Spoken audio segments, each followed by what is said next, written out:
Okay, so there'll be a section under the notes and details section called how to read the workouts. This is fairly important.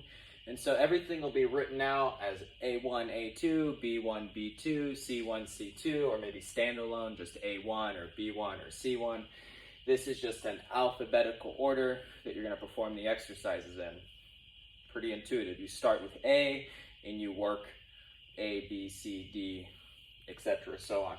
And then there'll be a number next to it. So normally there'll be 2 exercises, sometimes there'll be 3 exercises, and you follow the numbers. So you perform the exercise that has the 1 next to the letter first, and then next you perform the exercise that has the 2 next to the letter next, and so on and so on.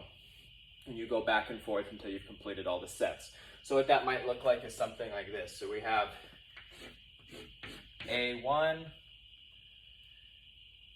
chin-ups,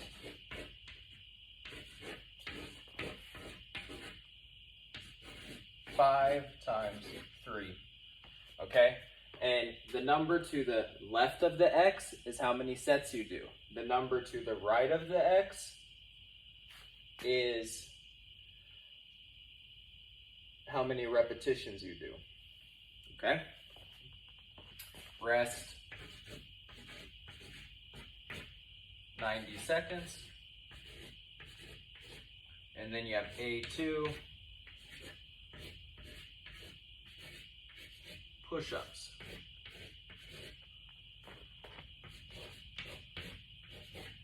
Five times 3. Okay, once again, the number to the left of the X is how many sets you do. The number to the right of the X is how many reps you do. So right here, what we would do is we would start with A1, we would do 3 chin-ups. We would rest 90 seconds, then we would do 3 push-ups. Then we would rest 90 more seconds, and we would go back and forth until we've done all 5 sets. And then you would continue on to the next exercise in the same fashion. If the rest was listed after both exercises, then you would rest after doing both exercises. If the rest is listed between the 2 exercises, then you rest in between each exercise.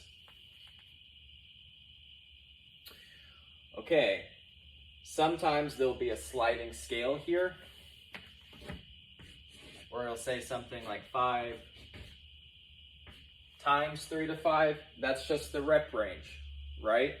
Normally you start a workout at the bottom of the rep range, and then each workout you work close to the top of the rep range, but more on that in the progressive overload section. But just putting that there so you're not too confused. Sometimes there'll be something that's called an AMRAP. That's as many rounds as possible.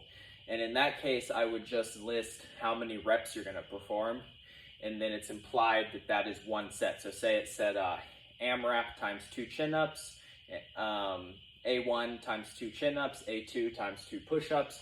You're going to do a set of 2 of chin-ups, a set of 2 of push-ups, and you're just going to go back and forth, getting as many good sets as you can in the time that's allotted, say 20 minutes or 25 minutes, 30 minutes, based on what you put there. And then you're deciding your own rest based on your fatigue.